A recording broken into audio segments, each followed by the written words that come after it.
it becomes derogatory too. Ooh, he's unemployed. Ooh, he must be a lazy man or whatever. So these impositions are very destructive, and I want people to take care of themselves. I don't want people to get too gung-ho in the sense that they want to reject everything. You can't do that. You can't do that. You have to think about this as a transition. So everyone needs to continue to do what they need to survive, but also dedicate part of their life to pushing forward this new value system, push forward the technological understandings, and gain a balance with it. If we can all gain a balance with this and not get too zealot about it and not get too extreme about it, then we have a much better chance. But as I said earlier, if people are super, just irrationally pushing forward, they're only going to self-destruct.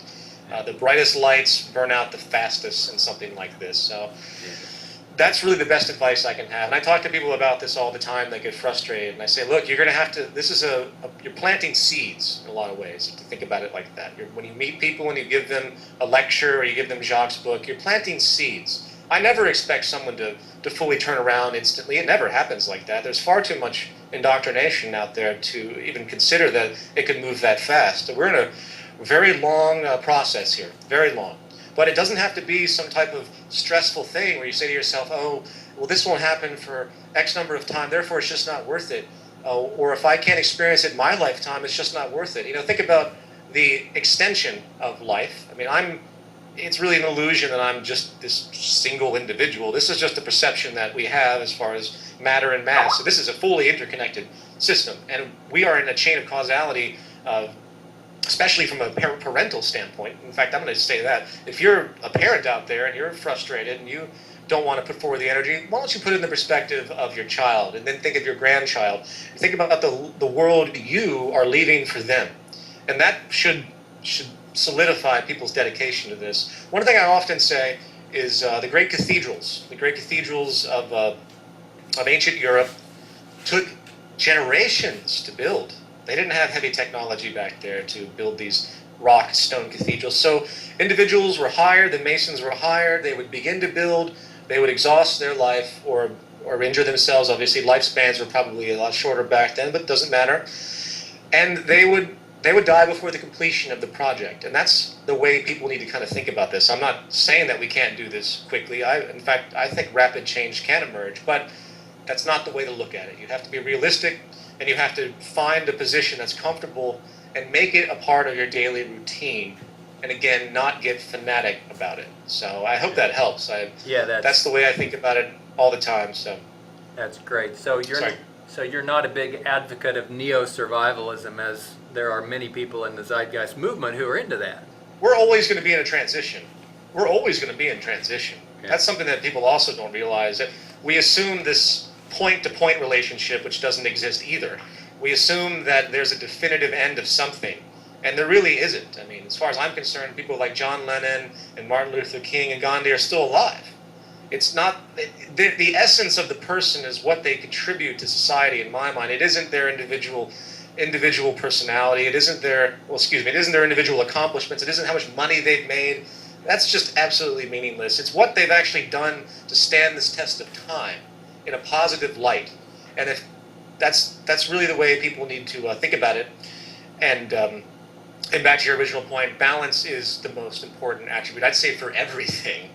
We are so out of balance on so many levels. There's so much extremity. There's so much forceful pushing because of the socioeconomic condition. I mean, I meet people all the time. They say, well, I really like your ideas, but I'm in debt. I can't pay my bills. I can barely find a job. So how am I expected to care about the world when I can barely take care of myself? And this is extremely problematic and whether advertent or not, utterly self-serving to the establishment. This is the more troubled the population is, the more the power establishment can get away. The trick with them, which is balance too, is to make sure that it's just unstable enough, that everyone's just preoccupied enough, and without getting overboard, which I feel will inevitably happen overboard. The economic collapse is going to continue. I want to reassure everybody of that. If you think that there's any brightness on the horizon, you have another thing coming. And I won't even go into the stats that I've been going through on that, the trend analysis. Yeah. But basically, the instability of society is maintained and preserved, and that's why people don't talk about the war in Iraq anymore. Why? Because the economic collapse has completely overshadowed. So again, I won't belabor it, but it makes it that much more difficult. So the more things break down, the more difficult it's going to become for all of us on one side, and then the more it's going to help inspire people to want change on another. So it's going to be difficult, and that's why every time I talk to Jacques about it, almost every single time I've ever talked to him, all he says is that you have a lot of trouble ahead. Yeah. You know, that's essentially what he keeps saying, and he's absolutely right. And I know people try to put, you know, they try to think that they can figure the transition out, and I'm sorry to say that it's not that simple. If you really, really put it together, the transition is going to work itself out. It's going to create itself. It's very, very difficult to foreshadow how this is going to evolve, given a lot of the attributes that I just talked about. So I'll leave it at that. Yeah, so you said the instability is pretty much insured in the system, but I imagine beyond a certain level that instability serves nobody. Well, exactly, precisely. The instability, once it reaches the upper 1%, unfortunately, you know, the upper 1%, the people that really control things, they are not susceptible to recession. They are not. America is now a plutonomy. I think everyone recognizes this now. One of the reasons the GDP is what it is in America is only because enough money is moving around at the top to generate that type of illusion. It has nothing to do with employment. It's just the wealth is so hoarded now by the select few, trading amongst themselves, that the illusion that society or GDP might be growing right now is comedic. It's there, but it's completely comedic. It's a false standard, in other words. John McMurtry wrote a terrific book called The Cancer Stage of Capitalism. And I very much recommend this book. He wrote it in 1996, if I remember correctly.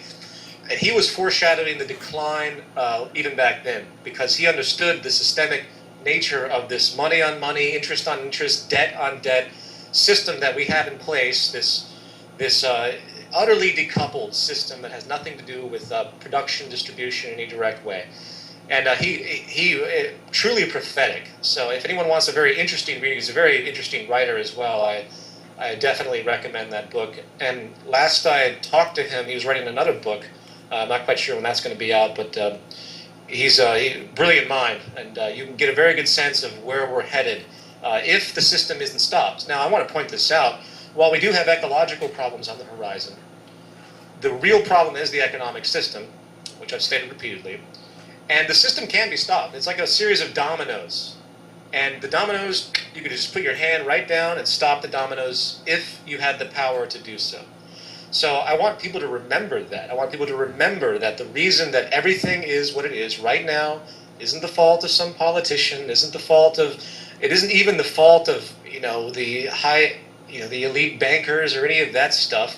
It's the fault of the general reinforcement and systemic result of this economic structure itself, and what it reinforces, and what it creates, and the normality, the zeitgeist that it creates. And until people realize that, nothing will ever, ever change. I get very frustrated too, I want to add, with people that say, oh, you guys aren't doing anything, you should give money and collect money to give to the homeless. And I say, well, while giving to poverty programs is definitely a good thing, and I encourage it, by all means, I've certainly done that numerous times. Almost every disaster I donate. But I know that it doesn't do really anything in the long run, and we're interested in the long run. I have nothing but compassion for the people I see in New York, the poor people. I live in a very poor neighborhood, and I see this every day. But I know that me handing them dollars and quarters is not going to do anything. While I still do it, I understand it, and I want to make sure everyone else understands that too. So don't feel placated just because you send money to some institution that sends it off to a charity or to Ethiopia or Africa. It's not going to change anything until the entire global socioeconomic system is altered. And Jacques knows this very, very well. And I know I've stated this many times, but I want to say it again because I get tired of hearing these same arguments.